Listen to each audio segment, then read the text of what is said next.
안녕하십니까. 세종대왕신문 발행인 이상주입니다. 제가 역사 강의를 하다 보니까 좀 더 많은 분들에게 재밌는 이야기를 알려드리고 싶었습니다. 그래서 7월에 세종대왕신문을 창간을 했고, 그 기사 중에 매일 하나씩을 유튜브로 올리고 있습니다. 네, 오늘 주제는 흥미로운 역사 이야기입니다. 세 가지인데요. 하나는 태종의 고향 방문 007 작전, 그리고 또 하나는 세종의 감성 설득 작전, 그리고 세 번째는 성군 세종이 어떻게 왕이 되었는가라는 흥미로운 사연입니다. 먼저 태종의 고향에 대해서 말씀을 드리겠습니다. 자, 며칠 후면은 추석이죠. 추석에는 많은 사람들이 고향을 찾아갑니다.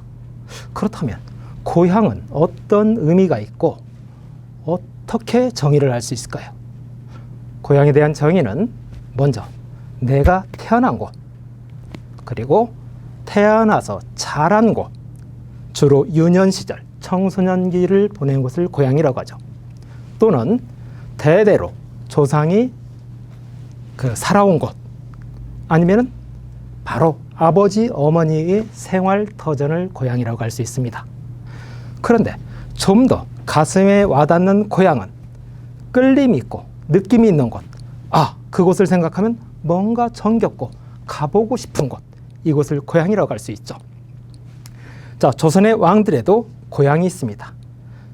태어난 곳을 기준으로 하면 조선의 왕 중에서 태조는 어디에서 태어났죠? 영흥에서 태어났죠. 태종은 함흥에서 태어났습니다. 따라서 태조와 태종의 고향은 함경도라고 할 수 있죠. 이 밖에 다른 왕들은 모두 서울에서 태어나고 서울에서 정치활동을 하고 서울에서 돌아가셨죠. 그래서 고향을 서울이라고 할 수 있습니다. 그런데 단 한 분 예의가 있죠. 여러분들이 잘 아시는 현종. 현종의 부왕은 효종이고 효종의 아버지는 인조죠.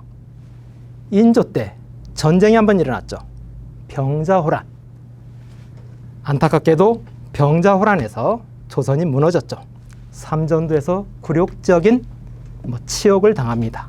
이때 강화 조건으로 왕자, 왕세자, 소현세자와 왕자 복림대군이 인질로 청나라 심양으로 끌려갑니다. 자, 복림대군이 청나라 심양에서 난 아들이 나중에 임금이 되는데 그 왕이 바로 현종입니다. 조선의 왕 중에서 유일하게 해의 출생이죠. 따라서 현종의 고향은 만주, 심양이라고 할 수 있습니다. 그러면은 조선의 왕들은 그러면 나는 어디 고향이고 어디 사람이라고 인식했을까? 왕들은 전국 팔도를 다 통치를 하니까 구태여 고향을 표기를 하지 않았습니다. 그런데 단 유독 두 분은 고향을 밝혔습니다. 내 고향은 어디고 나는 어디 사람이다 라고 말씀하신 거죠. 그분들이 바로 태종과 세종입니다.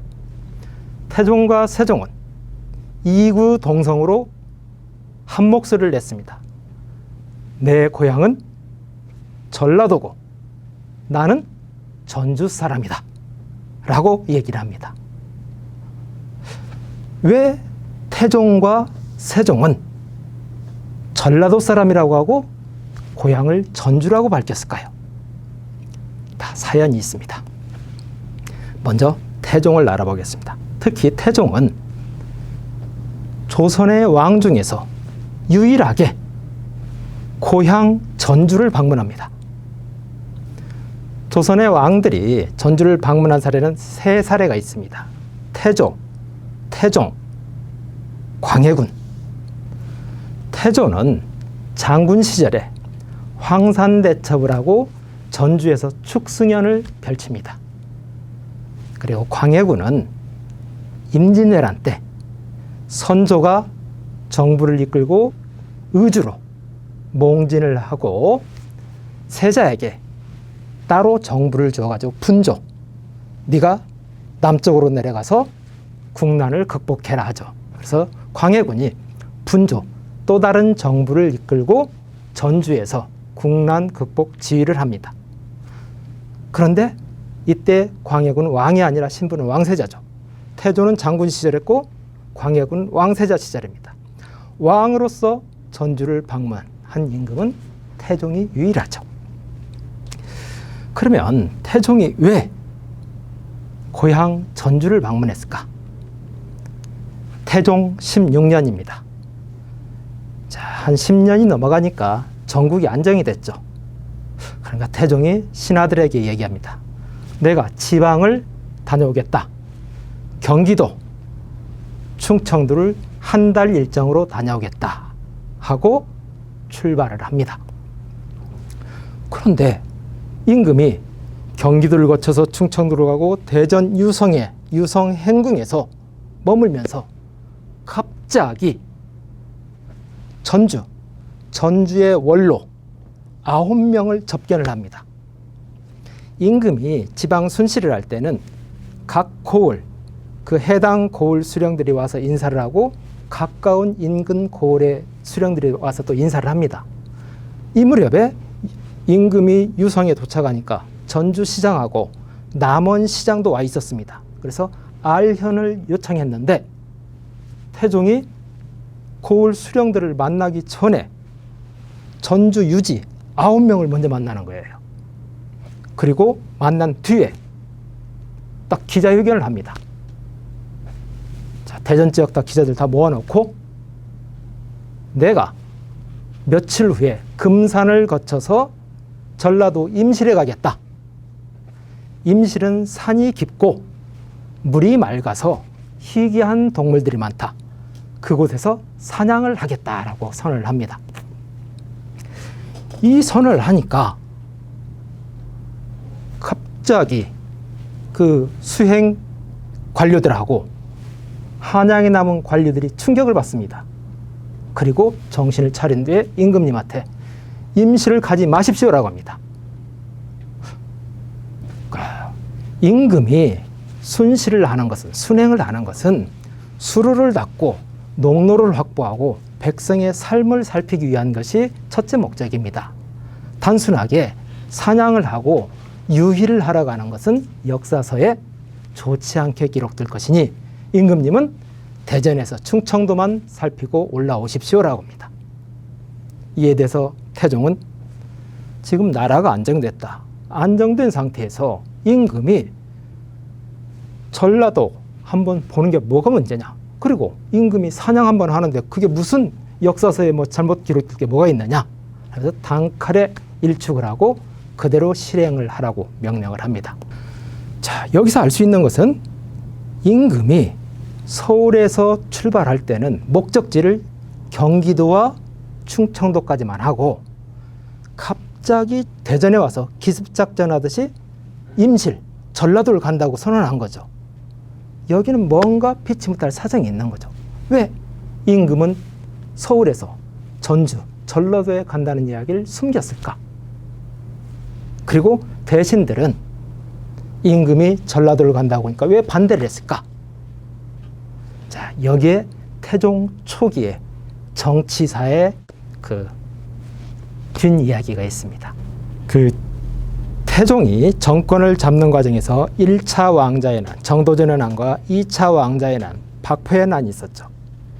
1차 왕자의 난이 일어났을 때 정도전, 이제 우리 정사에서는 정도전의 난이라고 하고 일반적으로는 1차 왕자의 난이라고 하죠.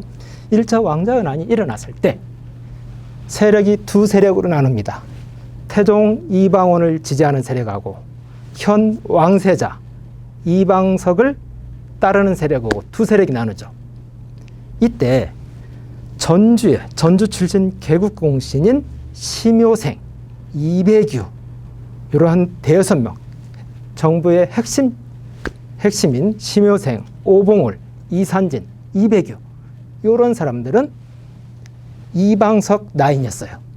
그래서 제1차 왕자난 때 이 사람들이 모두 죽음을 당합니다. 즉 전주 출신 유력 정치인들이 1차 왕자관한 때 전부 제거가 돼요. 그러다 보니까 전주는 그 중앙정부와 지방정부, 지역과의 연결 채널이 사실상 끊어진 겁니다.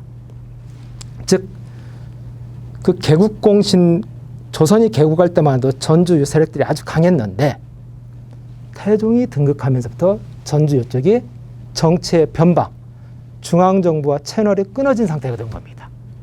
그런데 태종 입장에서 16년이 됐잖아요. 이미 전국이 안정됐죠. 그러면 처음에 나를 반대했던 사람도 다 포용을 해야죠. 끌어안아야죠. 그래서 전주를 가려고 했던 겁니다. 전주에 가서 지역 민심을 달래고 지역 사람들을 끌어안으려고 했던 거죠. 그런데 만약에 서울에서부터 임금이나 전주에 간다고 하면 집권 여당, 지금 대신들은 집권 여당이죠. 그 정권 다툼에 승리한 사람들. 이 사람들이 정권 다툼에 패한 사람을 임금이 만난다. 그럼 그 사람들을 다시 기용한다는 얘기잖아요. 그러니까 집권 여당에서는 임금이 야당 만난다고 하면 절대 반대를 하겠죠.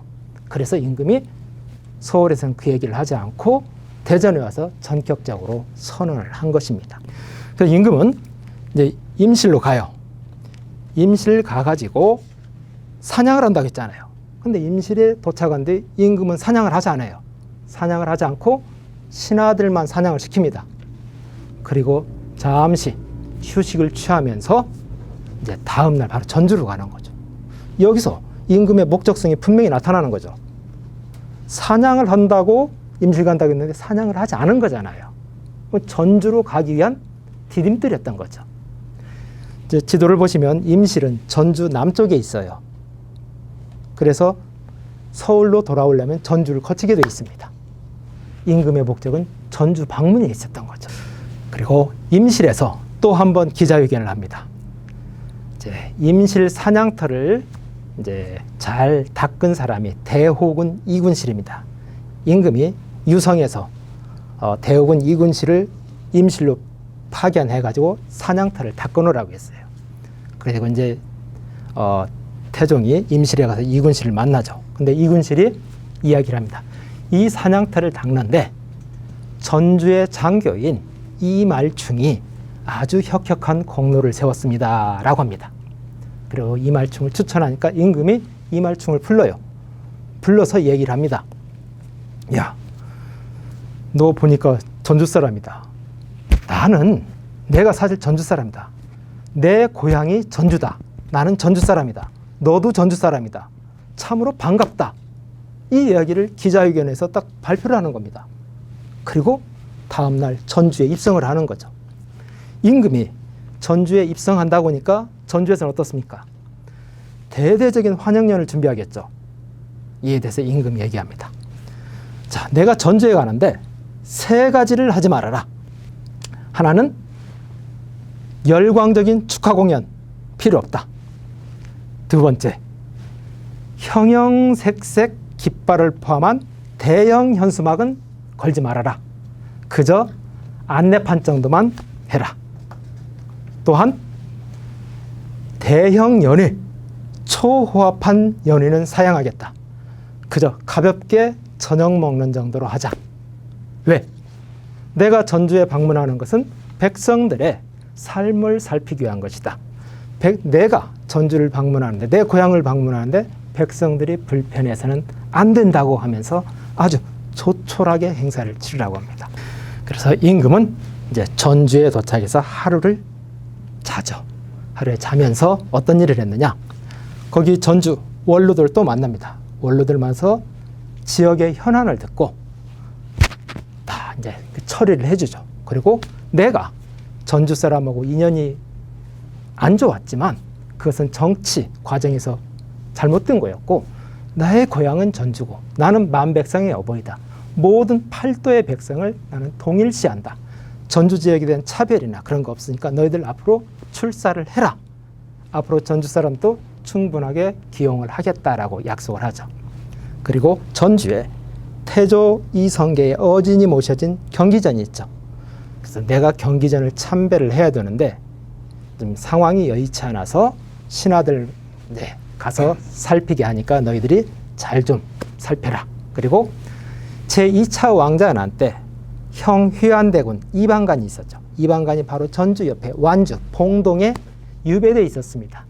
그래서 봉동에 있는 형에게 술과 고기를 보내서 위로하고, 또 전주 지역의 관리들 포상을 합니다. 이 어려운 시기에, 이 짧은 시기에 임금이 방문한다고 해서 이렇게 성의를 베풀었으니 내가 포상을 하겠다면서 포상을 하죠. 사실 그 의전, 예법에는 많이 어긋났습니다. 준비되지 않은 상태에서 하루 만에 임금이 오니까 우왕좌왕하고 예법에 어긋난 게 많았는데, 태종은 향대 과장법을 쓰면서 너희들이 이렇게 환대를 해주니까 내가 감탄을 했다 하면서 막 적극적으로 포상한 거죠. 그리고 포상을 하고 이제 서울로 올라옵니다. 서울로 올라올 때는 이제 그 본연의 모습으로 돌아와요. 그래서 서울로 올라오는 데는 이제 길이 잘못 닦아져 가지고 말이 이제 낭떠러지에서 떨어져 죽는 일이 있었어요. 이런 경우는 그냥 그대로 법률에 적용해서 그대로 처리를 했거든요. 근데 전주에서는 지극히 자상하고 인자한 모습을 보였던 거예요. 왜? 내가 전주 사람으로서 지역 사람들을 포용하려고, 정치적 목적이 있었던 거죠. 그리고 태종 입장에서는 그 전라도를 중요시할 수밖에 없어요. 조선시대 때 지역별로 다 중요하지만 그래도 중요성이 부각된 것은 평안도와 전라도입니다. 평안도는 정치 군사적인 목적, 전라도는 산업적인 측면에서 나라의 근간이 되기 때문에 가장 중요시한 게 평안도와 전라도였다. 그래서 태종 입장에서는 전라도를 어쨌든 껴안아야 됐었다. 그래서 또 스스로 전주 사람이라는 정체성을 갖고 있었기 때문에 이렇게 전주를 방문했다. 이렇게 말씀을 드립니다. 자, 그러면 아버지 고향이 전주입니다. 그럼 아들의 고향은 어딜까요? 아들 세종도 내 고향은 전주라고 얘기합니다. 세종이 22년 5월 13일 각 고을의 수령들을 파견해요. 그 사령장을 주고 이제 수령들에게 일장 훈시를 하죠. 자, 나를 대신해서 너희들이 지역에 가서 백성들을 편안하게 다스려라, 이 얘기를 합니다. 그리고 이제 모든 신하들이, 지방 수령들이 퇴장할 때 둘을 남으라고요. 진도군사 이순전하고 용안 현감 오현명, 너희 둘은 남아라 합니다. 이 두 사람에게 또 이야기를 해요. 자, 진도 군사는 진도 군수고, 용안 현감은 지금으로 보면 용안 면장이죠. 진도는 전라남도고, 용안은 행정구역으로 전라북도 익산시 용안면입니다. 그러면 전라도 수령 2명만 남으라고 한 거죠. 2명만 남게 해서 뭐라고 하시느냐? 야, 전라도는 송사와 옥사가 많다. 송사와 옥사가 많고 형벌이 너무 가혹하다. 그리고 관리들의 착취, 지방 토호들의 착취가 심해서 이 백성들이 살기가 너무 힘들다건다. 자, 그 동네는 곡창이라, 곡창지대라 먹을 게 많은데 정작 백성들은 다 뺏겨서 배고프다건다. 그러니까 너희들이 가서 잘 좀 다스려라. 특히 전라도는 내 고향이다. 사적으로 얘기하는데 전라도는 내 고향이니까 너희들 가가지고 임금의 고향이니까 특별히 더 신경 써서 좋은 정치를 펼쳐라 라고 특별히 당부를 한 거죠. 그래서 세종은 관리들에게 특별 당부를 하기 위해서 내 고향이라는 사적인 그 표현을 했던 겁니다. 임금 뭐라고 했나? 전라도 계시해야 전라도는 내 고향이다, 이렇게 얘기를 한 거죠. 즉 세종은 백성의 삶의 질을 향상시키기 위한 목적으로 고향을 밝혔다. 네, 세종이 위대한 것은 지연에 얽매이지 않았다는 것이죠. 전주를 고향이라고 이야기하면서도 특별히 그쪽 사람들을 우대를 하지 않았습니다. 그냥 동일시, 팔도 동일시를 했습니다. 만약에 임금이 손이 안으로 굽었다면 성군이라고 할 수가 없겠죠. 자, 이제 세종이 어떻게 성군이 되었는가에 대해서 말씀을 드리겠습니다. 자, 세종이 왕이 된 사연은 지금 600년 동안 아주 단순합니다.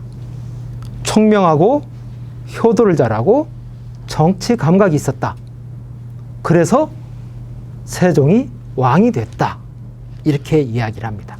이거에 대해서 600년 동안 아무도 이의를 제기하지 않았어요. 정말 그럴까? 의문을 제기하지 않았습니다. 그런데 저는 여기서 좀 창의적으로 해석해서 과연 그럴까? 다른 답은 없을까? 라는 그 접근을 해보겠습니다. 그리고 먼저 잠정 결론을 내립니다. 세종은 똑똑한 것은 당연한 것이고 세종이 왕이 될 수 있는 결정적 요인은 술이었다. 술이었고 좀 더 세분해서 말씀을 드리면은 세분해서 결론을 말씀드리면 세종 술 7잔의 왕이 됐다라고 말씀을 드립니다. 자, 왕이 될 수 있는 요소는 3가지가 있어야 돼요. 첫 번째 성향, 두 번째 자질, 세 번째 상황이죠. 성향은 세종이 과연 왕이 되고 싶어 했느냐, 왕에 대한 의지가 있었느냐, 임금이 되고 싶은 의지가 있었느냐죠. 의지가 없으면 평양감사도 제 싫다면 못하는 거잖아요. 그래서 세종은 분명히 왕에 대한 욕심이 있었습니다. 그러니까 왕이 된 거죠. 그 외삼촌인 민무구하고 민무질이 이런 얘기를 합니다. 태종에게 5살짜리 충녕대군이 쟁패심이 있다. 쟁패심. 이 어린 아이가 형들을 이겨먹고 우두머리가 되려고 한다. 따라서 세자 양녕대군을 보호하려면은 가지치기를 해야 된다라고 태종에게 이야기를 합니다. 양녕대군은 외삼촌 집에서 자랐죠. 민무구 민무질 집에서. 그래서 외삼촌은 양녕대군을 보호해야 돼요. 그러니까 태종에게 이 셋째가 형들을 이겨먹으려고 한다. 그러니까 가지치기를 하자 그래요. 우리 농사 질 때 배추 씨를 쭉 뿌리죠. 여러 배추가 나죠. 그러면 하나를 잘 키우려면 옆에 배추를 솎아내죠. 이게 아주 무서운 말이에요. 민무구가 태종에게 양녕대군을 보호하기 위해서 가지치기를 하자. 그럼 다른 왕자들을 제거하자는 얘기잖아요. 제가 생각할 때는 그 민씨 형제들이 죽음을 면치 못했던 것은 결국 태종 입장에서는 이 친구들이 있는 한 양녕대군을 살리기 위해서 왕자들을 죽이겠다. 이런 불안감이 있었을 거예요. 그러니까 죽음까지 간 거죠. 그래서 분명히 쟁패심, 왕이 되고자 하는 의지가 분명히 있었다. 이렇게 생각하고요. 노력은 자질. 자질은 뭐 이미 실록에 여러 개 나와 있죠. 준비된 왕이다. 충분히 총명하고 효도, 정치 감각이 있었다. 그리고 거기다 세종이 운이 좋았던 것은 상황이 만들어졌잖아요. 양녕대군이 폐쇄제가 됐잖아요. 내가 아무리 왕이 되고 싶어도 능력이 아무리 있어도 이미 다른 왕이 될 사람이 있으면 안 되는 거잖아요. 근데 양녕대군이 폐쇄제가 돼서 이 3가지 요건, 성향, 노력, 자질, 상황이 모두 맞았다. 그래서 세종은 왕이 됐다는 거죠. 그런데 양녕대군이 폐쇄자가 됐죠.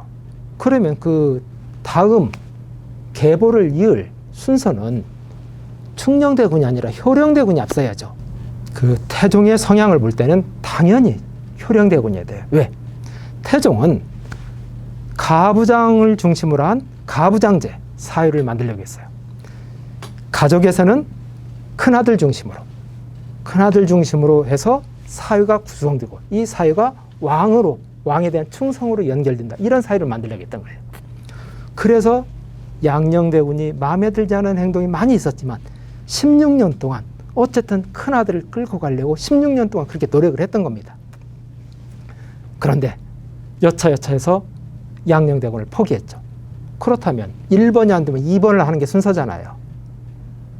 그런데 태종이 2번을 제치고 3번이 준비된 임금이라고 해서 3번 충녕대군을 왕세자로 선임을 하는 거죠. 자, 자, 여기서 의문이 생깁니다. 충녕대군이 똑똑하고 정치를 알고 효도하는 마음이 지극하기 때문에 왕세자를 시킨다고 했죠. 그러면은 충녕대군은 그렇다면 효령대군은 똑똑하지 않고 효도도 안 하고 정치 감각도 없었느냐? 이런 의문점이 생기잖아요. 역사는 승자의 일기라고 하죠. 충녕대군이 왕이 됐어요. 그러면 효령대군에 대한 좋은 얘기는 안 쓰고 충녕대군에 대한 좋은 얘기 많이 쓰겠죠. 그러면은 여기서 한번 살펴볼시. 충녕대군이 과연 효령대군보다 똑똑했느냐? 이걸 한번 알아봐야 됩니다. 그 실록에 충녕대군과 효령대군에 대한 기록이 나옵니다. 효령대군에 대한 기록을 보면은 효령대군 졸기에 나와 있어요. 총명하다, 민첩하다, 독서에 빠져 산다, 그리고 활쏘기를 잘한다. 이게 효령대군의 평가입니다. 그 다음에 충녕대군에 대한 평가는 그 태종실록에 나와 있어요. 총명하다, 민첩하다, 깊이 학문을 연구한다, 독서를 너무 많이 한다. 그 충녕대군이다, 효령대군이다, 그 대상자만 빼면은 내용이 똑같아요. 독서, 학문, 총명, 민첩 똑같습니다. 오히려 효령대군이 하나가 더 있어요. 활쏘기를 잘한다. 그렇다면은 오히려 효령대군이 더 건강하다는 얘기잖아요. 지적 능력은 똑같고. 그런데 태종은 셋째가 똑똑하니까 셋째 때 왕위를 맡긴다고 했잖아요. 그래서 뭔가 의문점이 생기는 거예요. 또 만약에 충녕이 효령보다 더 똑똑했다면 다른 뭔가 또 기록이 남아야 돼요. 효령과 충녕의 가정교사가 이수라는 학자였어요. 이 사람이 효령과 충녕 둘을 다 가르쳤습니다. 그런데 이수가 충녕이 효령보다 더 똑똑하다 이런 말을 한 적이 한 번도 없습니다. 그러면은 태종이 말한 똑똑하니까 왕을 시키겠다, 이것은 설득력이 떨어져요. 그러면 뭔가 있을 텐데 그게 뭘까? 그리고 분명히 정치 생리상, 지금 우리 대선구도 좀 한참 굉장히 치열하잖아요. 지금도. 옛날도 마찬가지예요. 정치 생리상 단순하게 뭐 똑똑하다고 해서 왕 시킨다? 안 통하죠. 일반적으로 대권 경쟁을 하면은 가장 유력한 주자에게 능력 있는 사람들이 다 줄 서잖아요. 이쪽에 가지 못하는 사람들이 그 다음 좀 유력한 사람에 줄 서는 것이고. 그러면은 태종 때는 양녕대군이 폐쇄된다, 이거 아름아름 알려졌어요. 그러면 재능 있는 사람들이 효령대군에게 줄 섰을 거예요. 근데 태종이 셋째가 똑똑하니까 셋째 때 맡기겠다고 하면은 효령대군에 줄 섰던 사람들은 어떻게 됩니까? 낙동강 오래할 신세죠. 실업자가 되는 거죠. 지금은 정치를 안 해도 뭐 삼성도 취직하고 롯데도 취직하고 공무원도 되고 여러 가지 직장이 있어요. 근데 조선시대에는 관리를 하지 않으면 직장이 없습니다. 즉 효령대군에 줄 쓴 사람들은 몇 대 동안 실업자가 되는 거예요. 그럼 집단적인 반발이 일어나겠죠. 근데 이런 것을 무릅쓰고 태종이 그 말을 했다. 그건 설득력이 약하잖아요. 그리고 그때 당시 그 대권 구도가 굉장히 치열했음을 유추할 수 있는 구절이 있어요. 이 사회의 흐름은, 민심은 어디서 읽을 수 있느냐? 놀이 있죠, 놀이. 그때 태종실록에 놀이가 하나 나옵니다. 꼬마들, 아이들이 격구놀이, 나무 공에다가 이름을 쓴 거예요. 왕 하나, 하나는 효령, 하나는 충녕. 이렇게 해서 이제 굴리기 게임을 하는 거죠. 이제 막대기를 쳐가지고 이제 해정교, 지금 청계천에서 그 놀이를 하다가 아이들이 놀이를 하다가 효령이라고 쓴 공이 청계천으로 빠졌습니다. 그러니까 아이가 놀라가지고 효령이 빠졌다고 소리치죠. 그때 마침 효령대군의 유모가 지나가다가 불경스럽게 왕자의 이름을 소리쳤다고 그 꼬마를 잡아갑니다. 집으로 잡아가니까 효령대군의 장인은 그 꼬마를 사헌부, 경찰서에 고발해 버리는 거예요. 야, 과연 아이들이 놀이하는데 이걸 뭐 그 장인이 경찰서에 고발까지 할 것이냐. 그리고 여기서 무엇을 읽을 수 있느냐. 그 대상이 태종이라는 공이 하나 있었고, 효령이라는 공이 있었고, 충령이라는 공이 있었죠. 양령은 빠져 있었죠. 이건 어떻게 해석하느냐. 양녕대군이 이제 폐쇄자가 되니까 이미 무대에서 사라진 것이고, 태종대왕이 효령을 왕을 시킬까 충령을 왕을 시킬까 이렇게 둘 게임을 하고 심판을 본다, 이렇게 해석을 한 거예요. 그런데 전반적인 구도가 이제 충령대군에게 유리하게 되니까 효령대군 측에서 과잉 반응이 해가지고 고소고발이 난무했다, 이렇게 해석할 수 있는 거죠. 즉 이때는 대단히 밑으로, 역사실록에는 나오지 않지만 밑으로 그 경쟁이 치열했음을 사회 민심에서 읽을 수 있다, 이런 거죠. 이런 상황인데도 불구하고 태종이 단순하게 셋째가 똑똑하니까 둘째 제끼고 셋째 왕시키겠다 하면은 둘째 했던 줄 섰던 사람들은 집단 반발이 불가피하잖아요. 죽기 살기로 싸울 거 아닙니까? 근데 태종은 정치 구단이죠. 효령대군 지지자들을 단칼에 한마디도 하지 못하게 할 수 있는 신의 한 수를 꺼내듭니다. 그것이 태종실록 18년 6월 3일자에 나와 있습니다. 뭐라고 나와 있느냐? 중국의 사신을 맞아 주인으로서 한 모금도 마실 수 없다면 어찌 손님을 즐겁게 할 수 있겠느냐? 충녕대군은 술을 좋아하지 않지만 적당히 마시고 그칠 줄 안다. 이에 비해 효령대군은 술을 한 잔도 마시지 못한다. 이것 또한 내가 효령에게 대권을 맡기지 못하는 이유다, 라고 합니다. 앞에 똑똑하고 정치를 잘하고 이런 것은 서설이고 핵심은 바로 술에 있습니다. 임금이 되려면 술을 마셔야 되는데 충령은 술을 마실지 않다. 근데 효령은 한 잔도 못 마신다. 그래서 임금의 자격이 없다라고 얘기를 한 거예요. 자, 그때 당시 조선 초에는 명나라와 외교가 조선의 국운에 달려있는 거예요. 국가의 전망. 태조 때는 명나라와 전쟁까지 하려고 했었잖아요. 근데 태종이 들어서면서 가까스로 외교로 일단 양국 관계를 안정시켰잖아요. 그러면은 사신이 오면은 비즈니스를 해야 되는데 어떻게 술을 안 마시고 비즈니스를 하느냐. 국가의 운명이 달려있는데 왕이 술도 안 마시고 어떻게 기분이 좋게 상대를 할 수 있겠느냐. 그렇잖아요. 사업을 할 때 술 안 마시고 사업하는 게 거의 없잖아요. 이제 태종이 그걸 얘기한 거예요. 이거에 대해서 객관적인 사실이잖아요. 이것은 공부 잘하고 똑똑하다는 주관적인 것이고, 객관적인 사실에서 효령대군의 지지자들은 할 말을 잃은 거죠. 자, 여기서 태종이 세종은 술을 적당히 마시고 그친다 그랬죠. 그러면 적당히가 얼마냐? 실록이 안 나와 있습니다. 이건 유추를 해봐야 돼요. 유추를 어디서 하느냐? 태종이 그 제시를 했잖아요. 중국과의 비즈니스에서, 외교 관계에서 술을 안 마실 수 없다고 했잖아요. 즉 여기서는 어디서 찾아야 되냐?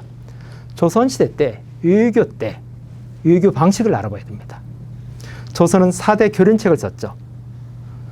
이제 명나라는 그래, 너희 좀 큰 나라니까 너희 큰 나라라고 해. 그리고 일본이나 유구, 여진 같은 경우는 그래, 호혜 평등하자, 이렇게 한 거죠. 그래서 각국 사신이 오죠. 그러면 교린국가 사신이 오면 어떻게 하느냐? 교린국가, 가령 일본 사신은 이제 동문으로 들어오고 여진 사신은 북문으로 들어옵니다. 그러면 그때 우리나라 접빈사가 있어야죠. 호스트를 누가 하느냐? 예조판서가 호스트가 됩니다. 예조판서가 호스트가 돼가지고 매뉴얼상으로는, 이건 케이스 바이 케이스죠. 그때 상황에 따라서 이 매뉴얼대로 뭐 거의 지켜진 경우는 없지만 매뉴얼상으로는 교린국가 사신이 오면은 그 예조판서가 호스트가 돼가지고 5번 연회를 베풀어 줍니다. 5번. 그리고 한 번 연회가 베풀어질 때마다 5잔이 오갑니다. 먼저 가령 일본 사신이 왔다면 일본 왕이나 일본 막부를 대신한 일본 사신이 우리나라 왕을 대리한 예조판사에게 술을 한 잔 올립니다. 그러면 예조판사가 탑잔을 하죠. 이렇게 5잔이 오갑니다. 근데 이렇게 실제로 뭐 된 경우는 거의 없고 그냥 매뉴얼상 그렇다는 거예요. 그런데 이제 명나라 사신이 오죠. 그럼 격이 하나 높아져요. 이 사람들은 남문으로 들어와요. 남문으로 들어오고 조선에서는 어떻게 하느냐. 호스트가 예조판사에서 왕이나 왕세자 또는 정승으로 승격이 됩니다. 그리고 만찬을 연회를 7번을 베풀어요. 또 한 번 연회를 베풀 때마다 7잔이 오갑니다. 그래서 여기서 잠정 결론이 나오죠. 세종이 술을 좋아하지 않지만 적당히 맛이 고친다. 그래서 세종은 왕이 될 자격이 있다는 것이죠. 여기서 그럼 왕이 될 자격은 명나라 사신과의 대작을 할 정도는, 그럼 7잔은 마실 능력이 있다는 거죠. 그래서 적당히 맛이 고친다는 여기서 7잔으로 유추 해석이 가능하다. 즉 세종의 주량은 7잔은 됐다. 그러면은 조선시대 때 그런 연회에서 어떤 술을 마셨느냐? 소주를 마셨습니다. 소주가 지금과 같은 희석식이 아니라 증류식. 우리 민속주 있죠. 문배주나 이강주 같은 이런 증류주예요.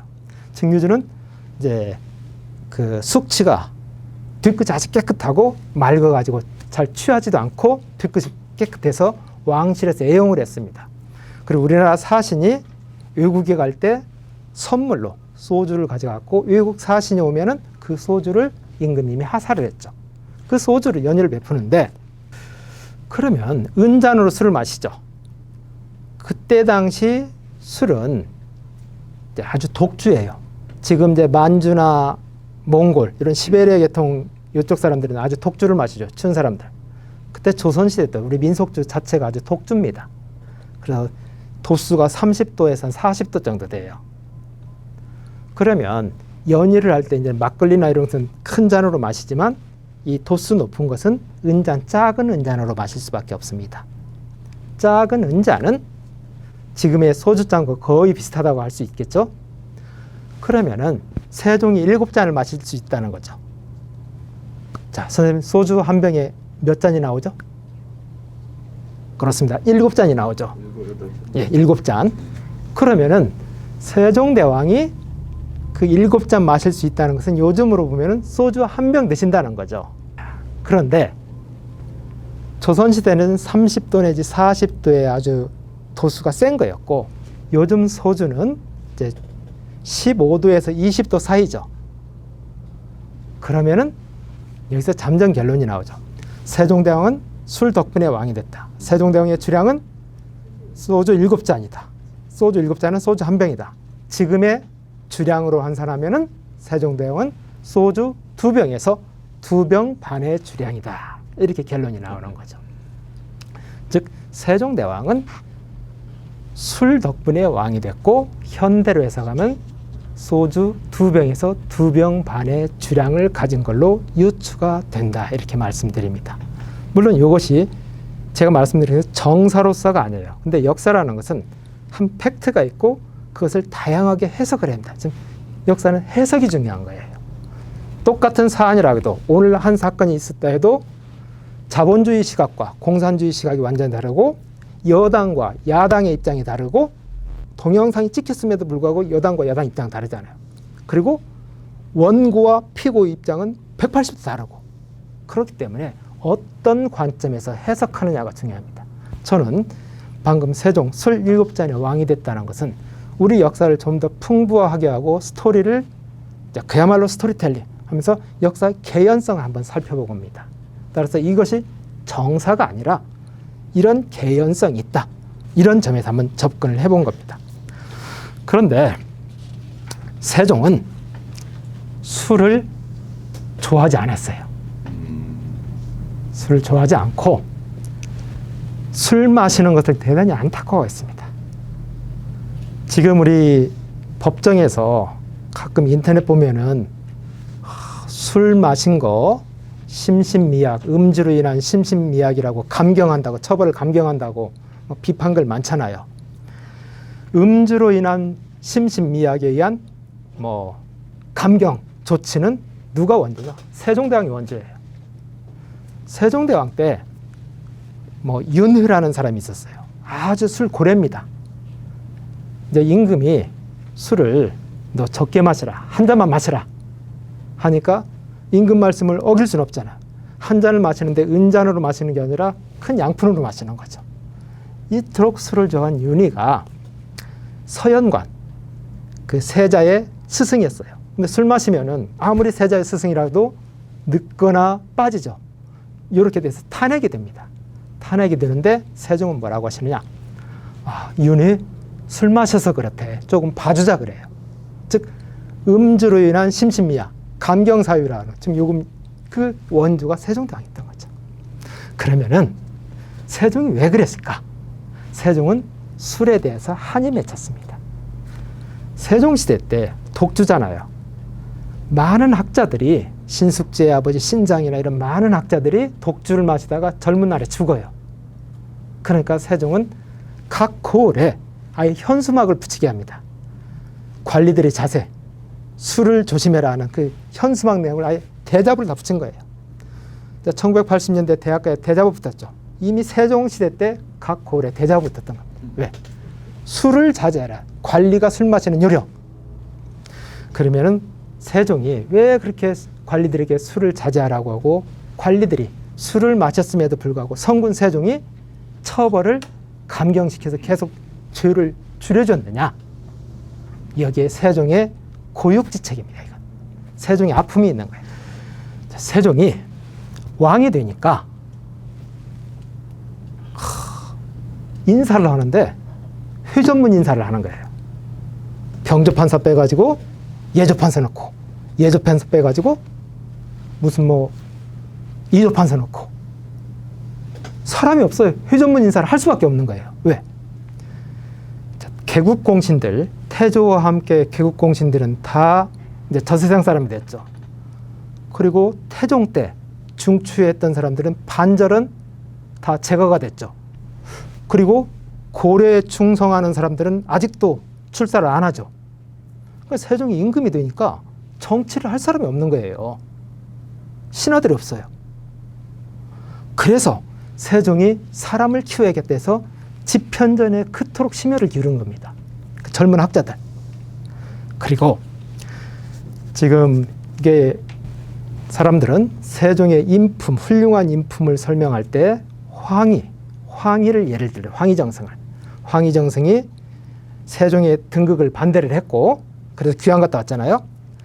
그리고 뇌물을 받아서 뇌물대산이라는 그런 오명까지 있는데 황희를 그 정승을 시켜가지고 아주 청백리 아주 유능한 세종 시대를 이끌었다 이렇게 해서 세종의 용인술 그리고 너그러운 마음 이렇게 굉장히 긍정적인 면에서 얘기하잖아요. 이거 물론 맞습니다.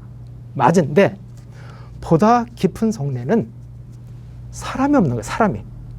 사람이 없기 때문에 나에게 충성맹세만 하면은 그리고 지난날 과오를 잊고 앞으로 깨끗하게 살고 열심히 일하겠다고 하면은 세종의 입장에서는 계속 쓸 수밖에 없는 거예요.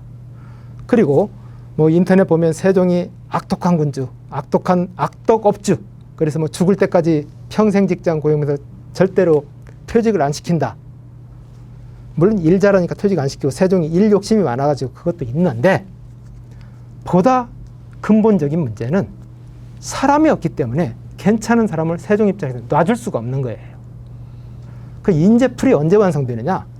세종이 승하한 후에 집현전 학자들이 이제 대거 그 중추 요직을 맡을 때 인재풀이 형성되는 거예요. 그 다음에 이제 성종 때 돼가지고 제야에 있던 사람들이 다 등장하니까. 그래서 세종의 입장에서는 인재풀이 너무 약해가지고 있는 사람을 잘 다독여서 쓸 수밖에 없었다. 자, 정리합니다. 세종의 성군, 세종은 그 어려운 여건에서도 회전문 인사를 해야 할 어려운 여건, 인재가 없는 그 어려운 여건에서도 최대한도로 여건 상황에 맞게 인재를 적재적소에 등용해서 오늘날 대한민국의 근간 이루는 세종시대를 이뤘다고 말씀을 드리겠습니다. 자, 제가 지금까지 좀 약간 스토리텔링을 겸한 흥미롭게 우리 역사를 풀어봤습니다. 크게는 태종이 조선의 왕 중 유일하게 고향 전주를 방문했다. 그 고향 방문은 007 기습작전이나 마찬가지였다. 그리고 세종은 백성의 편의를 위해서 내 고향이 전라도라는 걸 밝혔다. 그리고 세종이 왕이 될 수 있었던 것은 기존의 시각과는 좀 다르게 창의적으로 해석하면은 그 핵심은 술 능력에 있었다. 세종의 주량을 오늘날로 환산하면은 소주 2병 내지 2병 반이라고 볼 수 있다. 세종시대 때 태평성대가 이루어질 수 있는 것은 지극히 어려운 여건이었지만 세종이 인재를 적재적소에 잘 활용했다. 이렇게 말씀을 드립니다. 자, 지금까지 시청해 주신 여러분 대단히 고맙습니다. 감사합니다.